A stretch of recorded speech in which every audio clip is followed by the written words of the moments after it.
Hey everyone, it's Harrison. I go by Subliminal Sequences, and I wanted to do a quick video on one of my favorite Electron boxes, the Syntakt. There's a lot of videos out there. When this dropped about a year and a half ago, every YouTuber went out there and made their video, but there's only a handful of people who actually use this thing and have had it for a long period of time, and I just thought that I could offer a unique perspective on it. Now, the Syntakt has had a bit of controversy over the last year. It's a bit expensive, and it's kind of an amalgamation of multiple Electron boxes that already exist.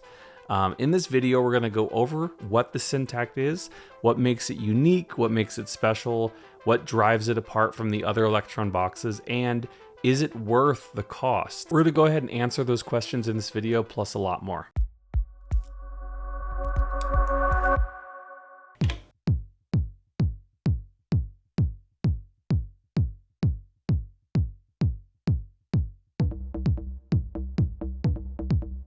So what is the Syntakt? The Syntakt is a 12-track drum computer and synthesizer is what Electron calls it. It has a combination of digital and analog components, and it has an FX block as well built into it. So ultimately it's a drum machine and a synthesizer. You can make entire songs on this box. It's quite awesome. It does not have a sampler in it. The sounds that you will create on this machine are from engines, or machines as they're called. There are over 35 sound generating machines that you can use to create unique sounds. Some of the machines have been reimagined from the analog rhythm and the modal cycles with a bit of a deeper control for the latter, while others are entirely new to the world of Electron. One of the things that's special about the Syntakt is that there are 12 separate tracks to work with. Now, if you look at the other Electron devices, if you're comparing this box to the Digitac or the Digitone or the Octatrack or any of those other devices, they have usually up to 8 tracks that you can work with. That means that if you're like me and you like to have dedicated tracks for each of your components, your kick drum has its own track, your snare. If you like to have dedicated tracks for those, this is really great for you. Now, I know one of the things on Electron boxes that are popular are trig locking or having multiple sounds per track. So you can actually use things like the Digitone that has only 4 tracks, and you can make really beautiful music on that with those 4 tracks. Me personally, I like having 1 sound per track. Why is that? Well, you can unmute those tracks very easily. You can route those tracks through the FX block unique to the sound. You can add Trig Modifiers to the tracks. There's all types of reasons why you might want to have individual tracks versus multiple sounds on a track. So on the Syntakt, you have 12 different tracks that you can work with, which is quite great. 8 of the 12 are digital and 4 of them are analog. And if you would like to use MIDI, you have to sacrifice one of the tracks, but in my opinion, that's no big deal because you have 12. And one of the things I love is that I get to have a ton of tracks for percussion and drums, and I only really need probably 3 tracks for synthesizers and basses. It's for me on these boxes, it's really about percussion, rim hits, kicks, snares, hi-hats, crashes. I kind of see this as more of a drum machine than a synthesizer.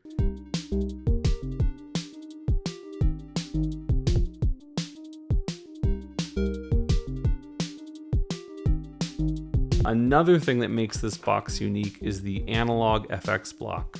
And the analog FX block is great for a couple different things. Of the 12 tracks, if you just want to have 3 of them go through the block, you can do that. You don't need to have every single track go through the FX block. Another thing is if you want, say external instrument to go through here and you want to add some overdrive or you want to use the analog filter, you can do that. You can just use this as an analog FX unit. You don't even need to use the sequencer. You don't need to use the drum machine or the analog synthesizer components in here. With that FX block, not only can you route external gear and different internal tracks, but there are some cool workarounds. I actually have a video on how you can do a faux sidechain compression effect on this box. And for me, that's huge. I think this does it with the FX block better than you can do it on the Octatrack or the Digitac or any of these other Electron boxes. You're trying to have a completely Dawless hardware setup and you want to have sidechain, you can kind of fake it. I have a video that kind of goes over it. It's not quite true sidechain compression where the ducking is happening the same way, but there is a ducking effect that you can create, and it's kind of unique, and I kind of consider it one of the reasons that the Syntakt is special. So one of the reasons you can do that ducking effect is because the analog effects chain has its own sequencer built in. So you can choose when you're going to have that effects block kick in. It doesn't have to be, it's not an on or off switch. So it's pretty great how you can use that. There's a lot of great sound shaping capabilities. Every sound has its own LFO, including envelopes for filter and amp. You have the classic electron delay and reverb that you'll see on the Digitakt. I really enjoy the delay and reverb on here. And you know, it's not quite, you know, as powerful as some other delay and reverb units, but I think it's pretty good for what you get. Another reason to think about this is Overbridge. I have videos on Overbridge, but this thing is really powerful with Overbridge because you're going to get 12 separate tracks in your DAW. Another great feature of the Syntakt is scale mode. Now, scale mode, I actually have another video on this. It is really great to get your creative juices flowing, and it can really help you if you're not familiar with scales, or as mentioned, if you're just trying to come up with a melody and trying to work something out or get inspired. Keyboard mode or scale mode is really great for that. Dual VCOs on this thing are really rich. When you discover that, you can just have fun with that bass on here, the dual VCO analog machine.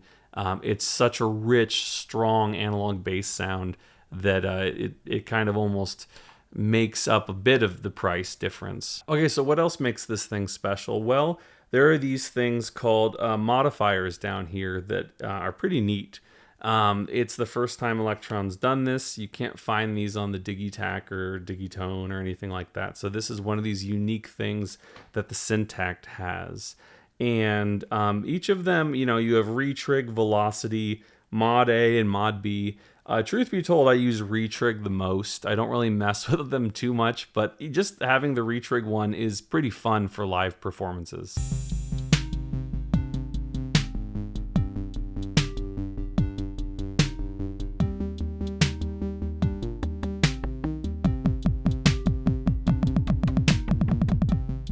As far as the Syntakt, with having 12 tracks, you can make this the center of your Dawless system. I at one point was looking at a couple different devices for the master sequencer. I've come to learn that the Syntakt is really great for that. You have 12 tracks and you can route, just like most Elektron boxes, you can route audio into here, and it goes through the FX block, and you can have your drum machine with the Syntakt, or have your OB6 or whatever synthesizer you want playing the melodies, and this can be the drum machine.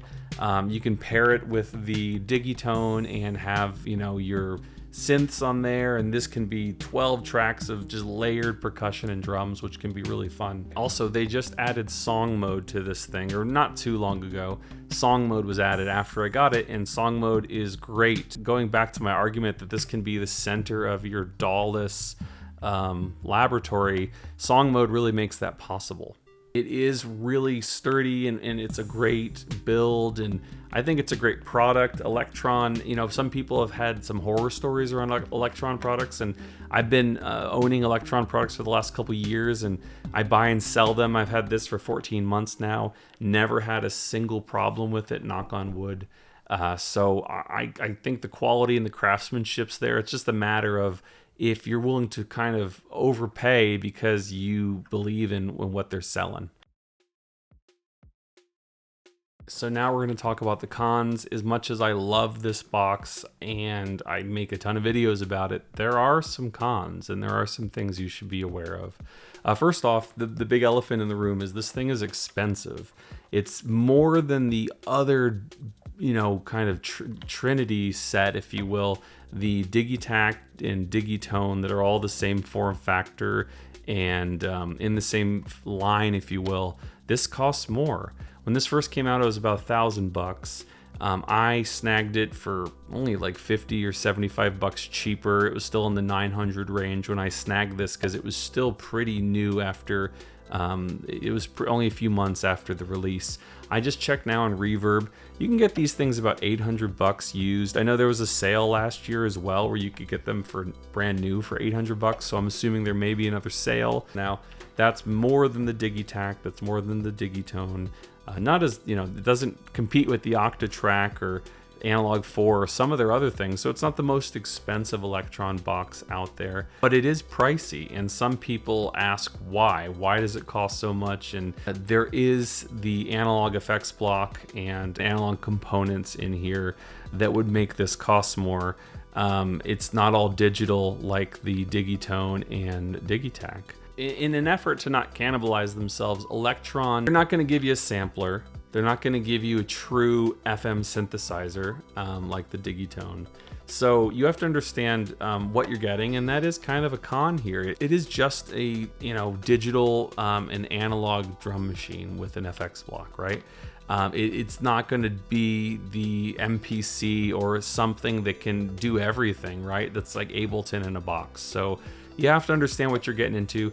I do think with 12 tracks and with the engines, you can make a ton of unique creative music. You don't need a sampler, but it's nice to have those samples. I can tell you also, even though this is, I consider it a drum machine first, some of the drum sounds are not as strong as samples. I like to make a lot of True sounding music that have really strong kicks and snares, and it's really hard to do on this box. You're just not getting those crisp snares and kicks that you can get from some pristine sample libraries. So this is great for some more different genres of music, downbeat, tech house, a lot of different examples. This is really great for drum and bass, even it can be good for, but I would say some of the other genres it's just not great for. You might want a sampler. There is no true polyphony with this. There's no polyphonic machine, there is polyphony. There's a chord machine in here that you either love it or you hate it. I've found that I tend to use the chord machine for very specific things. I will use my OB6 or my Nord, or I'll use another synth for real good pads, or if I want to have some true polyphony.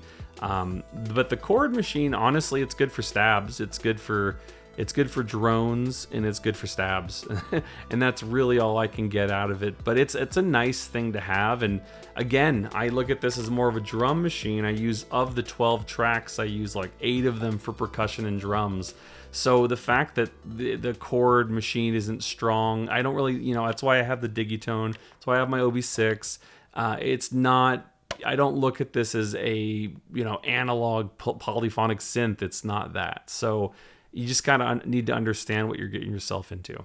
I wouldn't say this is a con, but I've heard some people express that it can get warm, it can get hot. It can get warm.